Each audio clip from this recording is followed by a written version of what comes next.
Gift Biz Unwrapped, episode number 1. Hi, this is John Lee Dumas of Entrepreneur on Fire, and you're listening to Gift Biz Unwrapped. And now it's time to light it up.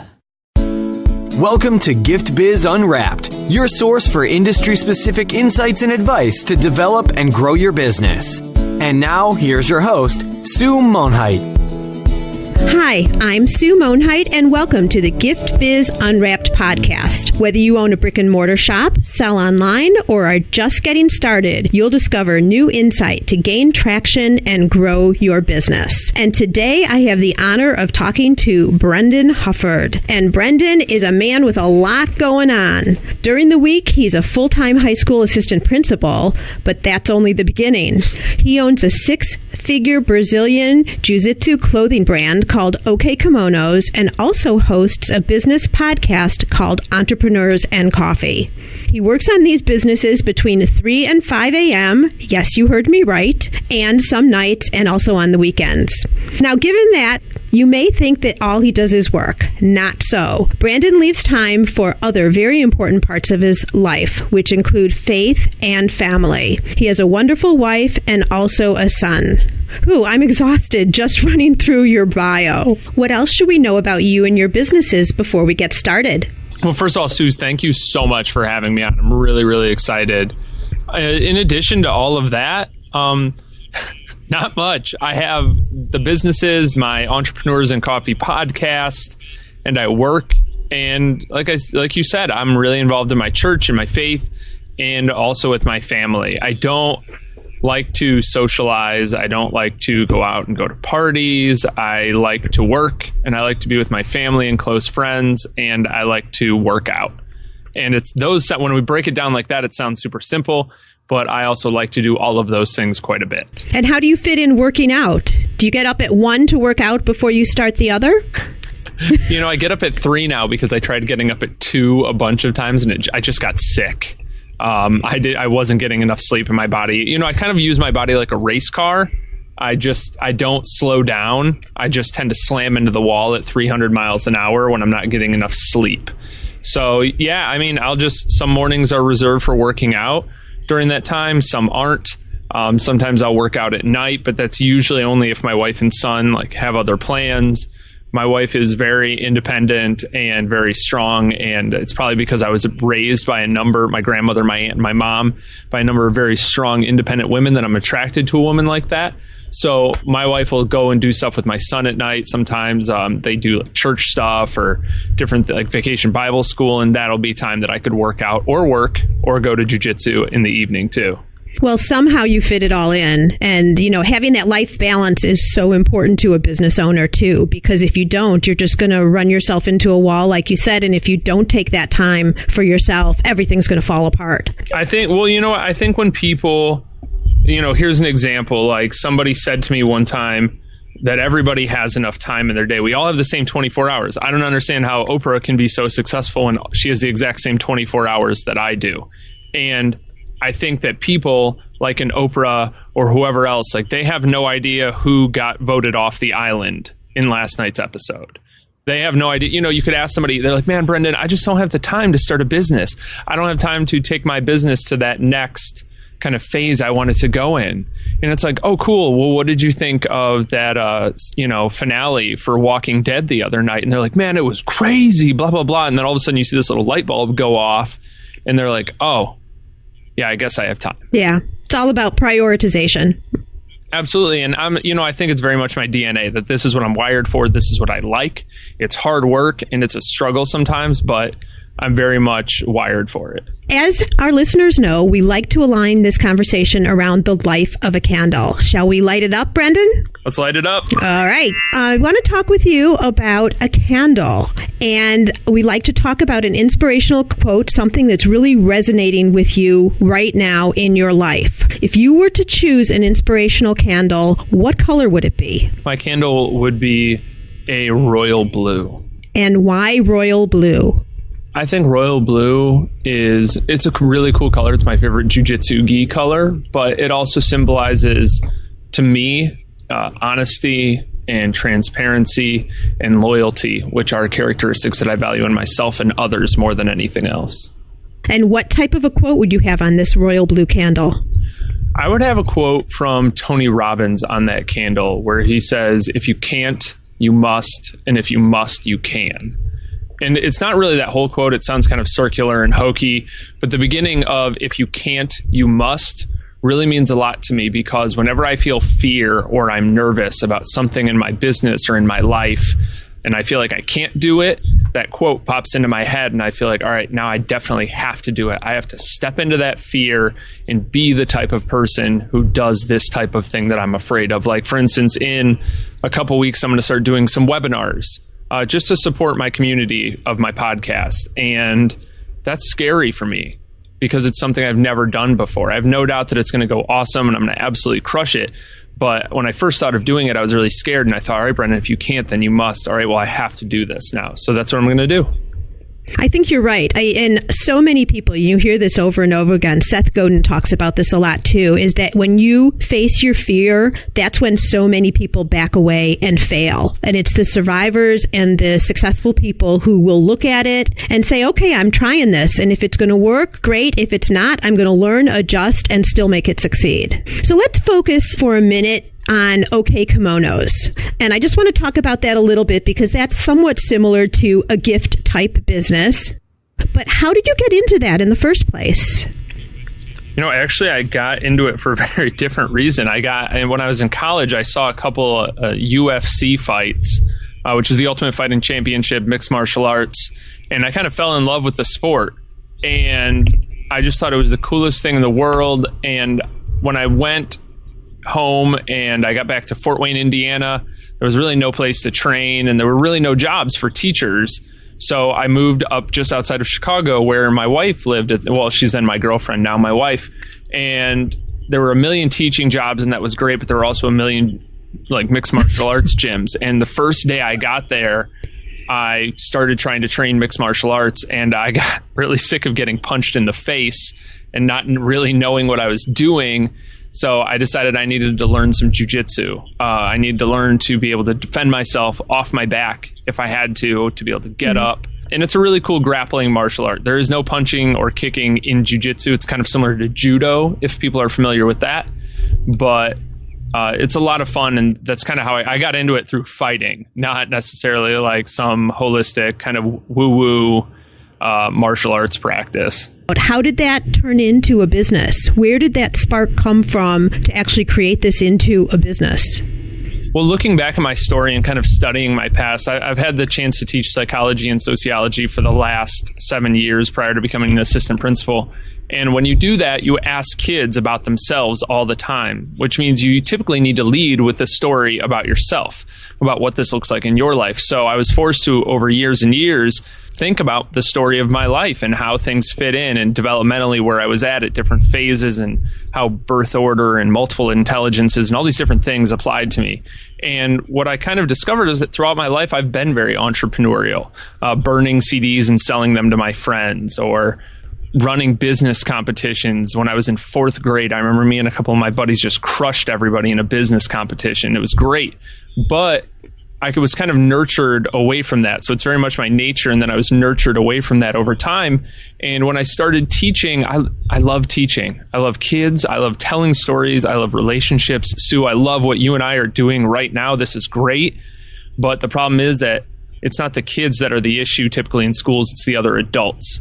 And all of the bureaucracy and the red tape of teaching was getting very frustrating. So I kind of went more in on my passion. And I made a couple websites for Brazilian Jiu Jitsu, and that kind of transformed into a review website where I would write reviews about various companies' uniforms and things like that and different gear. Then eventually I just thought, I need to start my own thing. I have all these ideas. I have certain feelings about the way that things should be done, especially surrounding customer experience and customer service that other companies just were not doing. They weren't getting it. So I decided to start my own company so I could bring that into the market. So that's really interesting. So there wasn't really a specific point in time. It kind of was a path that you took yourself on. You know, one thing kind of led to another. You started having ideas of how, you know, in terms of customer service and all of that, you could do things different. And probably better to your way of thinking than what was out there. So you didn't first go into it saying, oh, I'm going to start a business. You started investigating and walking the path. And then all of a sudden it occurred to you that, yeah, this is something maybe I should start doing myself. Definitely. And like I said, it's very much my nature. So I think when that decision hit, then over time, I kind of fell more in love with the business side of it than the jiu-jitsu side of it. I became really fascinated by other companies and their stories. I was reading about branding and marketing and implementing, trial and error, using all of those things in my business versus focusing on the training side. I don't want to be a world champion in jiu-jitsu. I don't care about competing, but I do love the business side of it. That's what I thrive on. It's a good learning, and especially Gift Biz Unwrapped listeners. You don't always think, okay, I am going to be done with school and I'm going to start a chocolate shop, for example. Sometimes the path just comes in front of you. You get yourself out there, you immerse yourself in things that you really enjoy, and then you start to see what comes of it. So part of the point is just getting out there, exposing yourself, being around people, and pursuing things that you already know you like or perhaps will be interested in, and test and try, and you never know what's going to come in front of you that is going to make sense for you to turn into something big. So I'm sure right when you left school, you weren't sure what you were going to be doing, and certainly not podcasting. Oh, gosh, no. I had no idea at that point. And I think most people, we let 18-year-olds decide what they want to do for the rest of their lives. And I think it's horrible, right? Like 18-year-olds aren't even allowed to drink alcohol in our country, but we're letting them pick a college major that could possibly determine their course of life. And it just really, I don't know, the whole college experience kind of shaped me into wanting to teach, but then realizing over time that I was woefully unprepared for what the actual business, the actual career of teaching was. And I think what's really special about that is that the teaching part really prepared me, like in retrospect. I can, as I think Steve Jobs said, I can connect those dots. I can join up the dots of my past and see how they've led here. So it's actually perfectly prepared me for where I am now.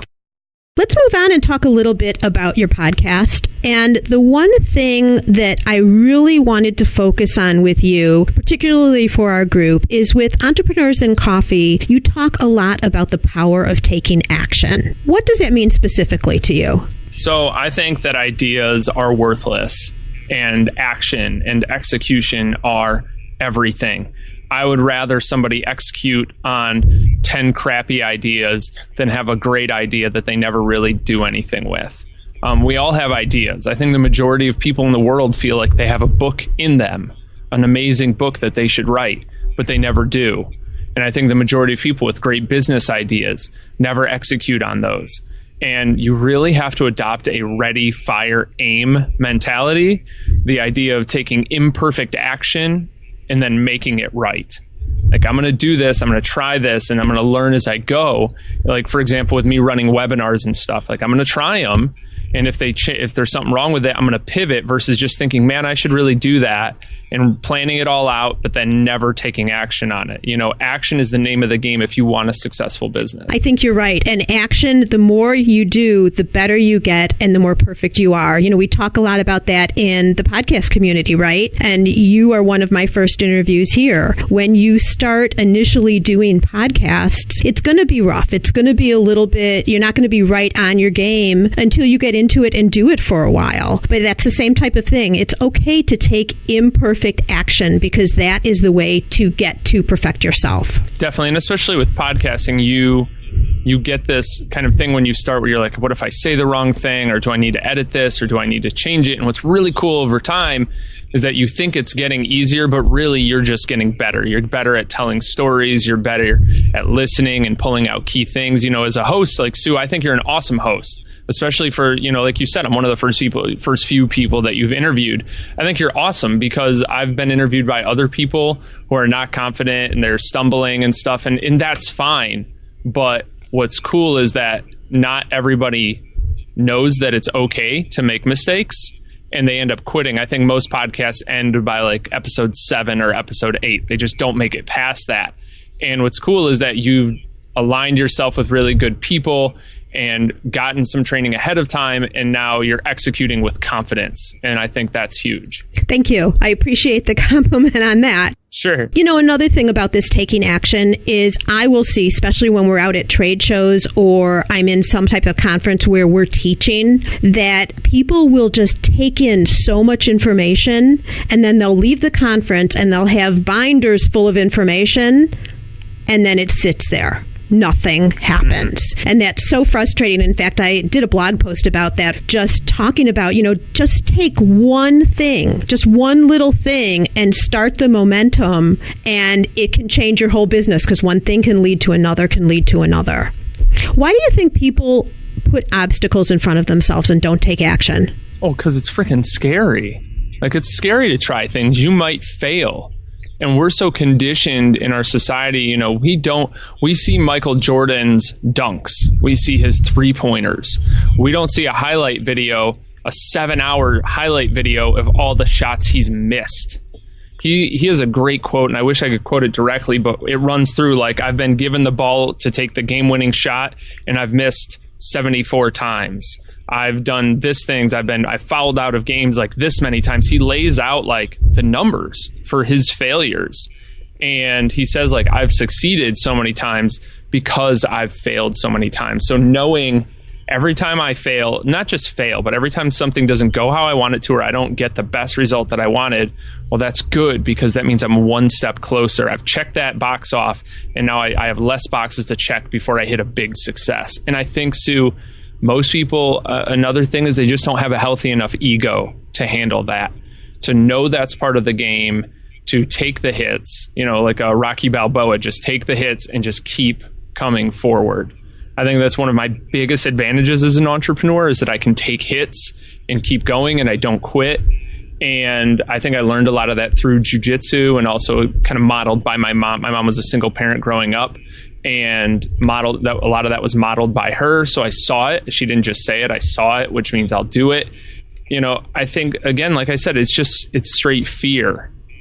That's very debilitating sometimes. Do you think you need other supportive people to be able to overcome that, to have that confidence? Oh, my God, yes. I think Jim Rohn said, you can tell I'm like a quote guy. Just quote everything. Keep them coming. I just feel so sketchy if I take credit for any of these things. So I think Jim Rohn said that you're the average of the 5 people you spend the most time with. And today people, Sue, are spending time with me and you. So they're the average of us and 3 other people. And that's awesome because now they've just leveled up themselves that much. I think when you surround yourself with really great people who are doing more than you or doing kind of the same as you, and they're on the same path, they're going the same way, well, magical things start to happen. And we talk about mastermind groups. There's some really amazing Facebook and LinkedIn group communities out there. Just surrounding yourself daily with these people, even if you live in a town in the middle of Idaho with population 120, you can still surround yourself through podcasts and online and books, things like that, with other people. And because you're the average of them, they start to pull you up with them. A rising tide raises all boats. And I firmly believe that. So a couple of things just to underline here is that it's okay to fail, and most successful people have a ton of failures in their back pocket. And you see what's presented as the bright and shiny success, but everybody who's successful, every name you've heard, every artist you've listened to, anybody has had a number of failures behind them before it's led to success. So remember that, and also surround yourself with strong people. And you're right, Brendan. I mean, being able to go online, there are LinkedIn groups, Facebook groups, webinars you can do, masterminds, all different types of things. There's support coming from everywhere. And it's such an exciting time right now because so many people look at this whole entrepreneurial type thing as, it's the new, fresh, exciting thing to do. But a lot of people are out there trying to make it. Granted, many are going to fall away, but there's a lot of people, in the field and all types of entrepreneurial that you can link up with and gain strength from and learn from and support each other. I want to add one more thing too. My buddy David told me one time that he has never opened up a biography and it was just one page and it said, "Man, that was easy." There's no one-page biographies that say it was just a super easy task and they got it done. Yay. Biographies are 400 or 500 pages of struggle, of setback after setback after setback. So I would advise anybody, if you're thinking of starting a gift business or you have one and you're inspired by anybody, Theodore Roosevelt, Walt Disney, like anybody, like I just mentioned them because they're people who inspire me, like read their biography, see what they've been through, and you'll be like, holy crap, that was really hard for them. And it makes it kind of shows you how the sausage was made, so to speak. And you can see that they had to overcome a lot. So if you have to overcome a lot, you're on the right path. Okay, you know where I'm going to go with this now, since you brought this up. Where was a real struggle in your life, and how did you overcome it? Probably one of the hardest things that I went through in my business was I brought on somebody else at one point, and he and I were good friends, and he had helped me a little bit with my business, and I brought him on to help with social media and blog posts and things like that. And we made a couple products together and we split the profits, and it was really good. And we had kind of built this on just like a bro, like fist bump. This is going to be great. This is so fun. And it was really fun for a while. But then my son was born and I started branching out a little bit with my business ventures. And I still felt like I was very much pulling my weight, but we didn't outline things ahead of time. And he began to become very kind of bitter and resentful. And it got to the point where one day he just left. He's like, look, I can't do this anymore. And I said, you know what, man, I could tell for a while you were kind of upset and kind of like not really happy. And, he thought he was a co-owner of the business. And I thought, no, like I did this for a couple of years without you. I started all this just because you took our Facebook page from 6,000 fans to 7,000 fans does not mean you're a 50-50 co-owner, not even close. I didn't mean any disrespect from that, but that's not what I saw. And he thought this was going to be his thing. He thought he was Charlie and this was his golden ticket.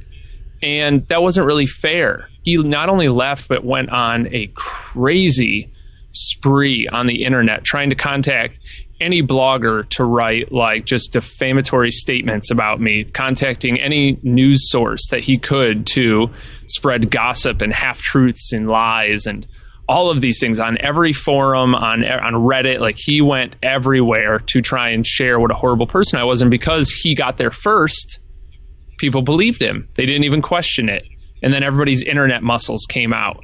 And, all the keyboard warriors showed up and I'm getting memes made of me and they're insulting my child and they're insulting my profession as a teacher and just like really horrible, screwed up things that like nobody should ever say about somebody else. Certainly nobody they've ever met and spoken to. The problem was that these people didn't see the background of this. Number one, it was about money. Number two, it was about other personal issues between he and I. But here's the issue, Sue. It was really, and this is why I'm sharing it as my failure. This was my fault. This was my business.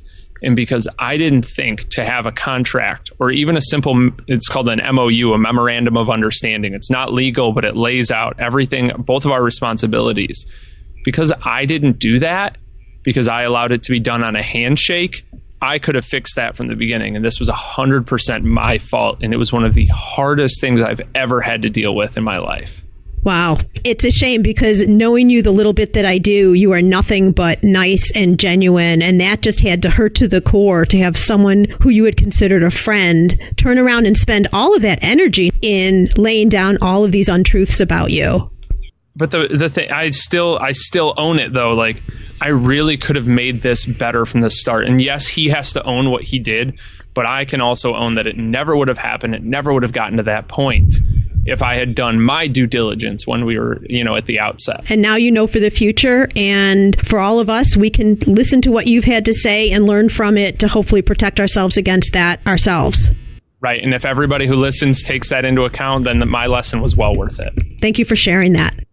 We are going to move in now to the reflection section. These are just a couple of questions I'm going to ask you with the goal of pulling out some tools and types of special things that you do in your life.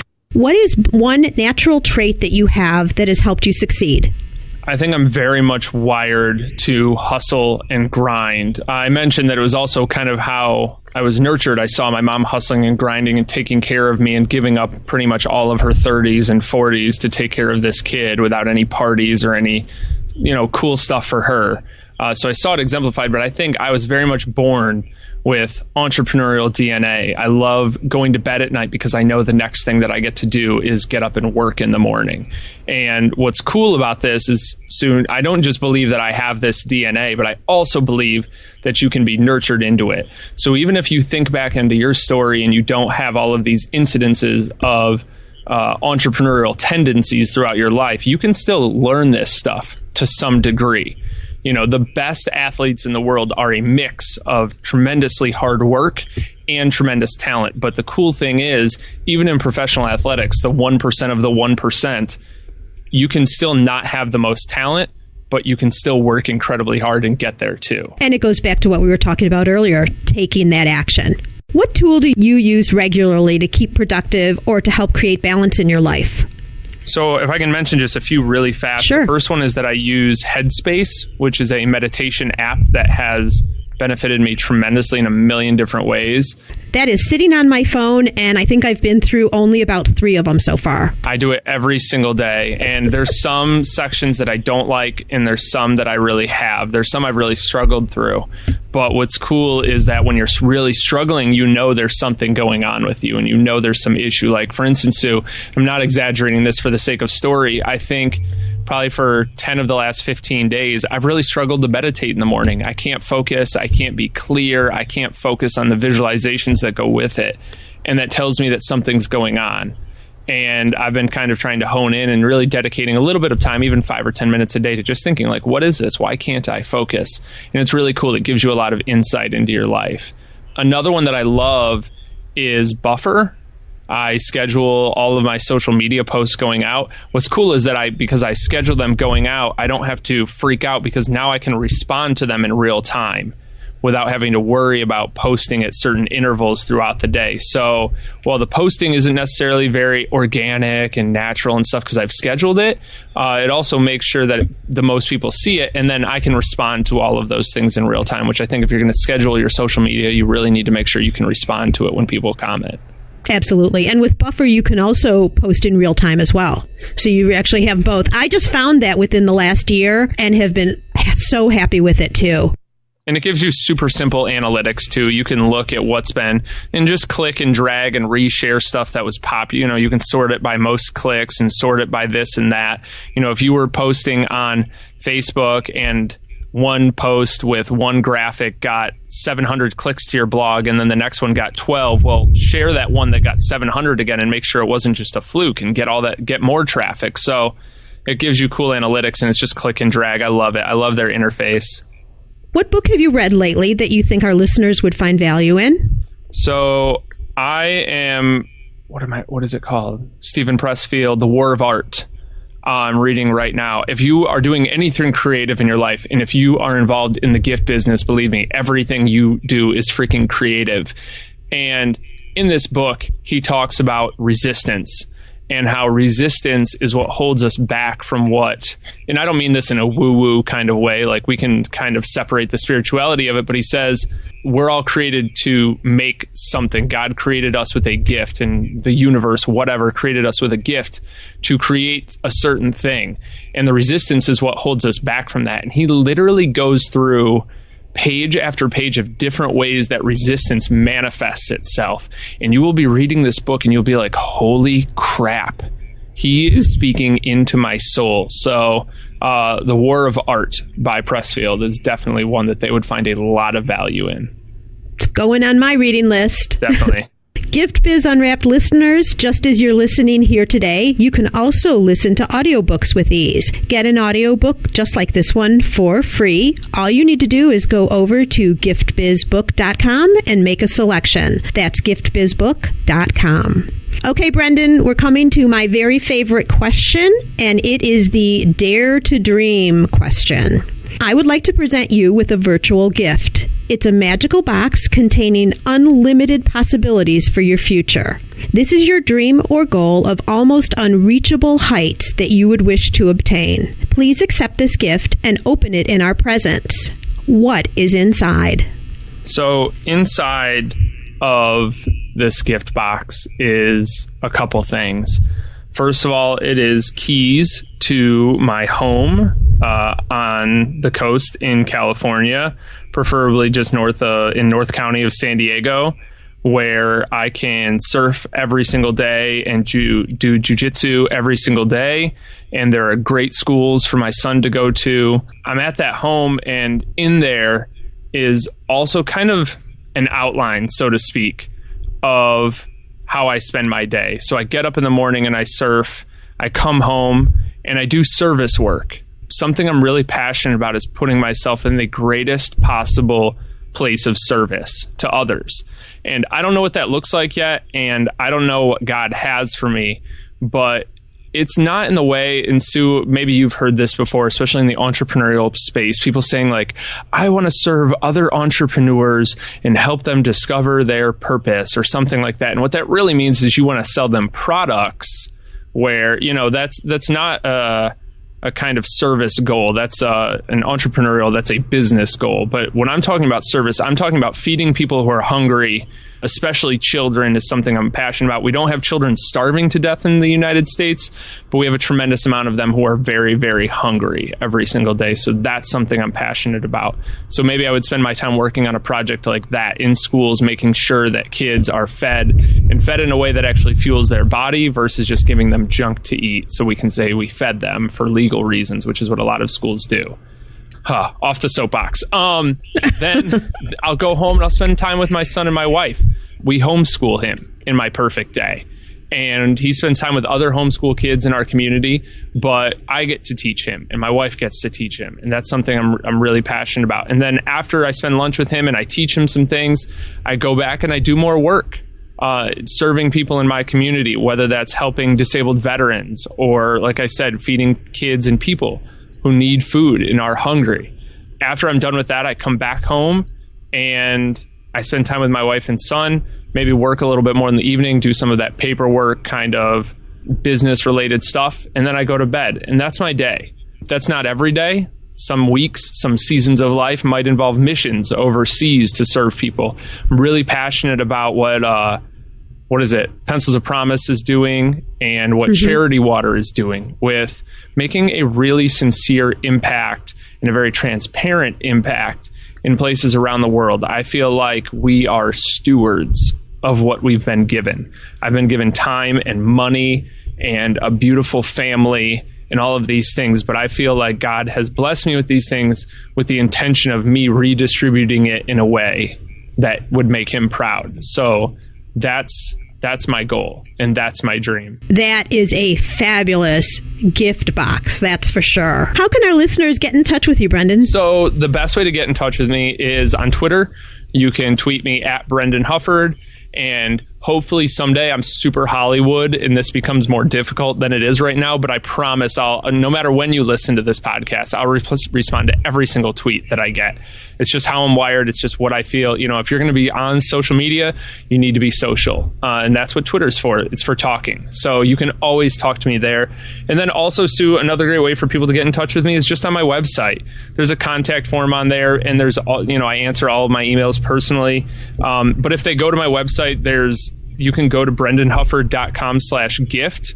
And I have a bunch of free resources that they can download there. Some of the stuff we talked about today, like Buffer and things like that, to help them kind of bootstrap their business a little bit if they'd rather spend more of their money on, important things for their business and not on social media tools or, creating art for their blogs or whatever. There's a bunch of free resources there that they can download. Well, thank you for that. And if you didn't catch all of that in terms of the links and all, just jump over to giftbizunwrapped.com, and on the show notes page for Brendan, you'll find all of that information linked up. Thank you so much for the tremendously valuable gifts you've shared with us today. And Brendan, somehow I think that I will be coming to visit you just north of San Diego one day. I sure hope so. May your candle always burn bright. Take care. All right, thanks. Learn how to work smarter while developing and growing your business. Download our guide called 25 Free Tools to Enhance Your Business and Life. It's our gift to you and available at giftbizunwrapped.com/tools. Thanks for listening, and be sure to join us for the next episode.